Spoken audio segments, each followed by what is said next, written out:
ধৈর্য ধরলে সমস্যার সমাধান হবেই। মিজানুর রহমান আজারির একটা বক্তৃতা। তো চলো শোনা যাক এই বক্তৃতাটাতে ইনি কি বলছেন, কিভাবে ধৈর্য ধরলে সব সমস্যার সমাধান হবে।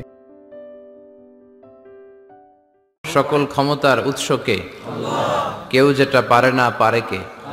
সে আল্লাহর জন্য পড়ছে আলহামদুলিল্লাহ।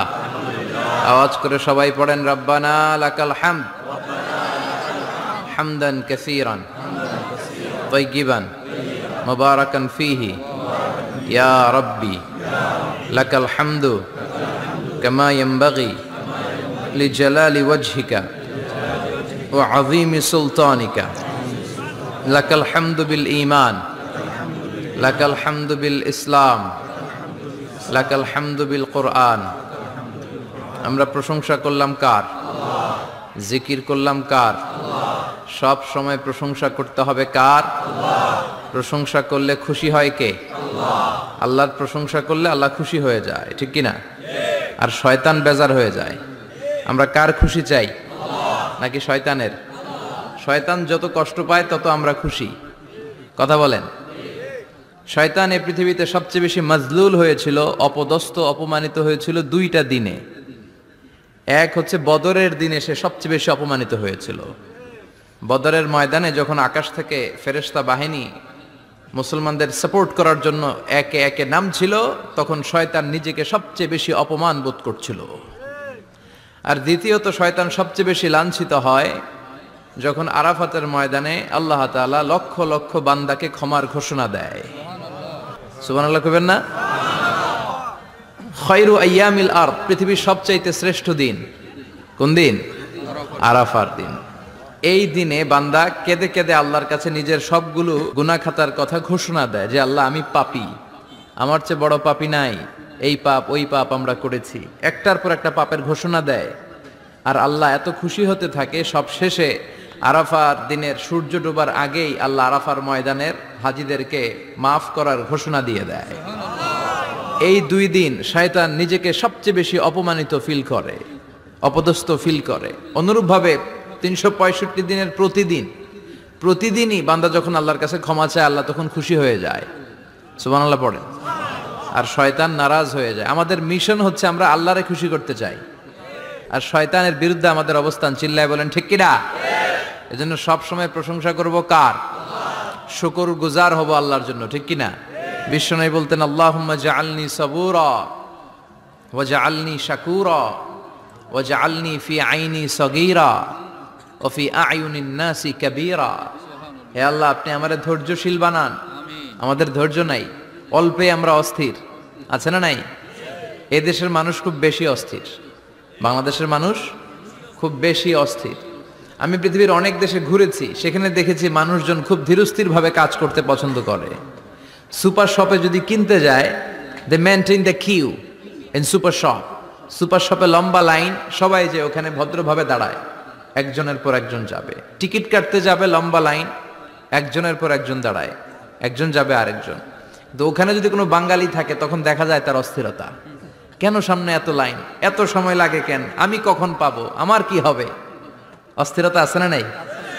মানে সে পারে না সামনে সবাইকে ডিঙ্গিয়ে আগে যে টাকা পে করবে, আগে যে টিকিট কাটবে। এই অস্থিরতা আমাদের কমাইতে হবে, ধৈর্যশীল হতে হবে।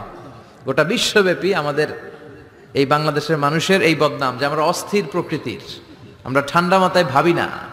ঠান্ডা মাথায় ভাবতে হবে, ধৈর্যশীল হতে হবে। ইন্নামা সাবরু ইনদা সাদামাতিল উলা।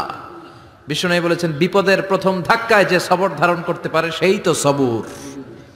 এজন্য বিষ্ণু দোয়া করতেন আল্লাহুম্মা জাআলনি সাবুরা, আল্লাহ আপনি আমাকে ধৈর্যশীল বানান। ওয়া জাআলনি শাকুরা, আপনি আমার শুকর গুজার বান্দা বানান। বিশ্বনবীর চেয়ে ধৈর্যশীল, বিশ্বনবীর চেয়ে শুকর গুজার পৃথিবীর কেউ আছে? কথা বলেন। এমন তাবৎ কোনো অত্যাচার নাই যে অত্যাচার বিশ্বনবীর উপর করা হয় নাই। বিশ্বনবী মক্কার জামিনে যখন দাওয়াত দিতে লাগলেন, ওনারে পাগল বলা হতো, বলা হতো তুমি পাগল, বলা হতো মুহাম্মদ একটা কবি, বলা হতো মুহাম্মদ হচ্ছে গণক। বিশ্বনবী যখন রুকু দিতেন, সিজদায় চলে যেতেন, উটের পচা নারী ভুরি এনে বিশ্বনবীর কাঁধে ফেলে রাখা হতো। বিশ্বনবীর গলার মধ্যে রশি ধরে টান দেয়া হতো। কয়েকবার বিশ্বনবীর এই ঘাড়ের এই চামড়া ছিঁড়ে গিয়েছে, একবার চাদর টান দেওয়ার কারণে, আরেকবার রশি টান দেওয়ার কারণে।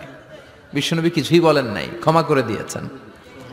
যেই মক্কার শত্রুরা বিশ্বনবীকে মক্কা থেকে বিতাড়িত করেছেন এবং যেই রাতে উনি হিজরত করলেন, মাইগ্রেট করলেন, উনি কেঁদে কেঁদে বারবার মক্কার দিকে ফিরে তাকায়, আবার যায়, আবার ফিরে তাকায়, মাতৃভূমির মায়া ছাড়তে পারছেন না। আর বলছিলেন মাক্কা তো আহাব্বুল বিলাদ ইলাইয়া, মক্কা আমার কাছে সবচেয়ে প্রিয় শহর। লাউলা উখরিজতু লামা খরাজতু মিনহা, আমার যদি বের করে না দেয়া হতো এই শহর থেকে, আমি কোনোদিন এই শহর থেকে বেরোতাম না। এত ভালোবাসতেন বিশ্বনবী মাক্কাতুল মুকাররমাকে, ধৈর্যশীল ছিলেন। এত অত্যাচার অনাচারের পরে যখন মক্কা বিজয়ের ক্ষণ আসলো, এই মক্কাকে বিশ্বনবীর করতলগত করে দিল কে? ফাতে মক্কা হলো। বিশ্বনবী চাইলে পিষে পিষে প্রতিটা কাফের মুশরিককে শেষ করে দিতে পারতেন, ঠিক কিনা? কিন্তু বিশ্বনবী বললেন লা তাসরিবা আলাইকুমুল ইয়াউম ইযহাবু আনতুমুত তুলাকা, কোনো রিভেঞ্জ চলবে না আজকে, কোনো প্রতিশোধ নাই। একেবারে বড় যুদ্ধাপরাধী যারা, মারাত্মক যারা অফেন্স করেছে তাদেরকে শাস্তির আওতায় আনা হবে, বাকি সবাইকে আমি ক্ষমা করে দিলাম।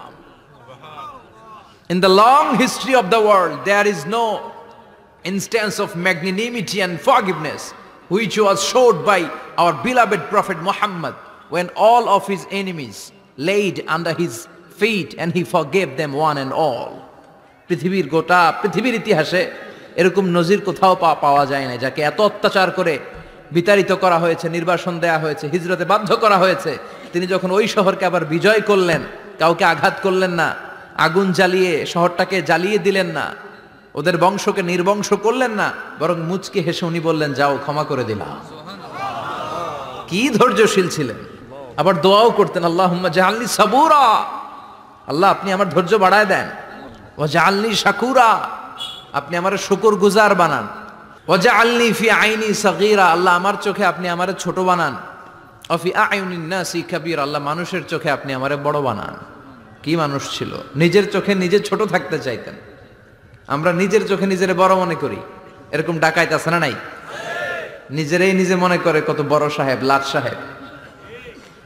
মান তাওয়াদা তারাফা, এটা হচ্ছে সুন্নাতুল্লাহি ফিল আরদ। মান তাওয়াদা তারাফা, যে নিচে নেমে থাকতে চায় আল্লাহ ওরা টেনে উপরে উঠায়, আর যে খালি উঠতে চায়, হিংসা করে অহংকার করে উপরে ঠেলতে চায়, ওরা নিচে নামায় দেয় কে? সাইয়েদনা আদমকে আল্লাহ বললেন আদম সাল্লিমা আলা উলাইকান নাফার লাম্মা খালাকাল্লাহু আদামা ওয়া কানা তুলহু 60 যিরাআন। নিচে নেমে গেলে যে উপরে ওঠে, আর উপরে উঠতে চাইলে যে নিচে নামে, উদাহরণ দেখেন। আদম আলাইহিস সালামকে তৈরির পর আল্লাহ বললেন আদম সাল্লিমা আলা উলাইকান নাফার, এই ফেরেশতাদের সালাম দাও। কি দাও?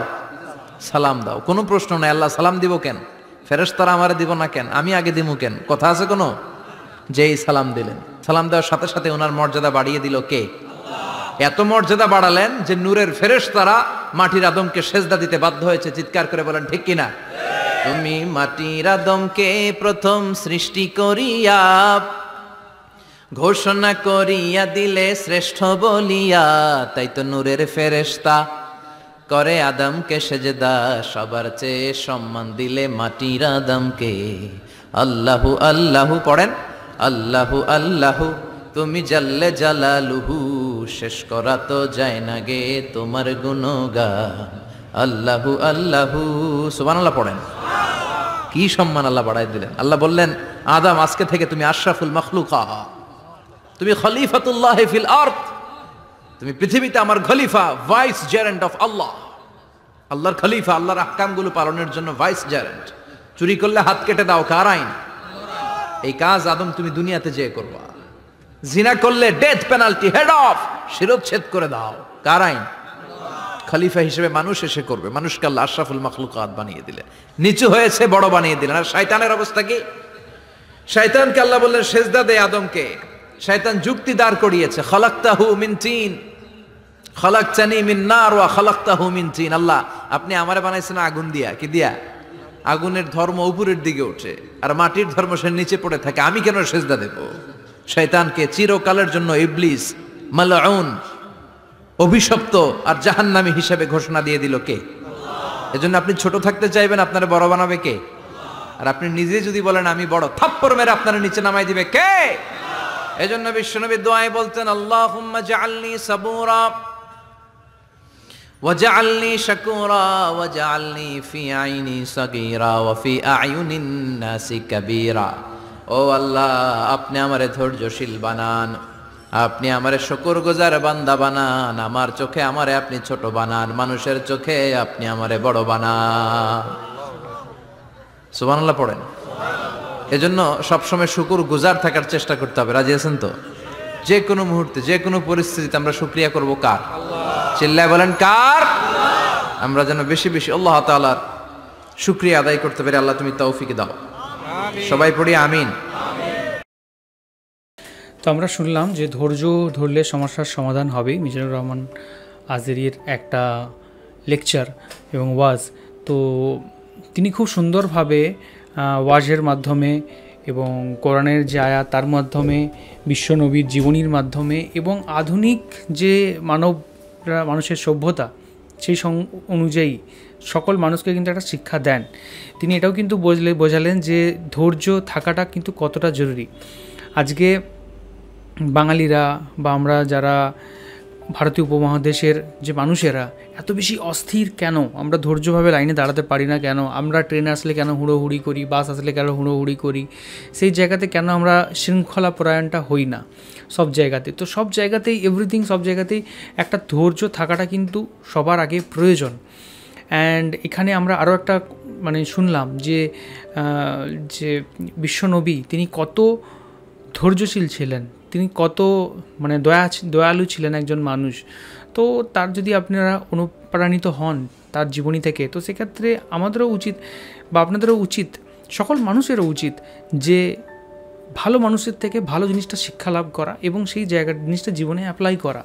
অ্যান্ড কারণ হচ্ছে এটাই যে জীবনে যখন আমরা অ্যাপ্লাই করব, জীবনে যখন আমরা ধৈর্য রাখবো কোনো একটা জিনিসের প্রতি, কোনো একটা সিচুয়েশনের প্রতি, তখন কিন্তু সেই সিচুয়েশানটা আমাদের কন্ট্রোলে চলে আসবে। যদি আমরা ধৈর্য হারিয়ে ফেলি তাহলে কিন্তু সেই কন্ট্রোলটা আমাদের কিন্তু থাকবে না। তো খুব সুন্দরভাবে বললেন, এটা জাস্ট শুনে ভুলে যাওয়ার মতো নয়, ধৈর্য প্রত্যেকটা মানুষের রাখা উচিত। অ্যান্ড আর একটা জিনিস শিক্ষা, সেটা হচ্ছে যে আপনি যত বড় হবেন তত আপনাকে কিন্তু নমনীয় হতে হবে। অ্যান্ড যত বড় নমনীয় হবেন তত আপনি কিন্তু ভাঙবেন না। যদি আপনি বড় হন এবং আপনি যদি একদম খুব হয়ে যান, কী বলে সেটাকে, রিজিড হয়ে যান বা একটা আপনার অ্যাটিটিউড চলে আসে, তা সেক্ষেত্রে কিন্তু আপনার কিন্তু ধ্বংস অবশ্যই হয়ে যাবে। তো যত আপনি বড় হবেন জীবনে, শিক্ষাতে, আপনার এডুকেশনে, আপনার জ্ঞানে, তত আমার মনে হয় যে নমনীয় হওয়াটা কিন্তু খুব জরুরি। অ্যান্ড এটাই লক্ষণ। বড় বড় মানুষরা এই কথাই বলে গেছেন যে আপনি যত বড় হবেন, যত আপনি জ্ঞানী হবেন, তত আপনার প্রতি মানুষের যত বেশি ভালোবাসা থাকবে, তত আপনাকে কিন্তু নমনীয় হতে হবে। সেটাকে অ্যাটিটিউড হিসাবে নিলে কিন্তু আপনি ক্ষণস্থায়ী হয়ে যাবেন। তো থ্যাংক ইউ সো মাচ আমাদের ভিডিও দেখার জন্য। এরকম টাইপের ভিডিও আরও দেখার জন্য অবশ্যই চ্যানেলটাকে সাবস্ক্রাইব করুন। আর আমাদের ভিডিও কেমন লাগছে অবশ্যই আপনাকে কমেন্টে জানাতে পারেন বা আমাদেরকে মেল লিখতে পারেন। অ্যান্ড যদি আপনার কোনো স্টোরি থাকে, আপনার জীবনে কোনো ধৈর্যের স্টোরি, আপনার জীবনের কোনো মোটিভেশনাল স্টোরি, আপনি যদি কোনো কিছু স্পেশাল কিছু শেয়ার করতে চান, তাহলে অবশ্যই আমাদের একটা ফর্ম আছে কমিউনিটি পোস্টে, সেখানে কিন্তু আপনি ফিল আপ করে জানাতে পারেন। কিছু মানুষের আমরা অনেক রিকোয়েস্ট পেয়েছি সেখানের মধ্যে, কিন্তু তারা তাদের স্টোরিটা সংক্ষেপে শেয়ার কিন্তু করেনি। যদি আপনার স্টোরিটা শেয়ার হালকা করে না করেন তাহলে আমরা বুঝবো কী করে যে আপনি কী জিনিসটা শেয়ার করতে চলেছেন। তো একটু হালকা সংক্ষেপে আমার মনে হয় একটু বলুন যে কেন আপনার স্টোরিটা সবাইকার জানা উচিত, তাহলে আমরা আপনাকে এই চ্যানেলে গেস্ট হিসেবে নিয়ে আসতে পারবো। আর এরকম টাইপের আরও ভিডিওর জন্য অবশ্যই চ্যানেলটাকে সাবস্ক্রাইব করতে থাকুন।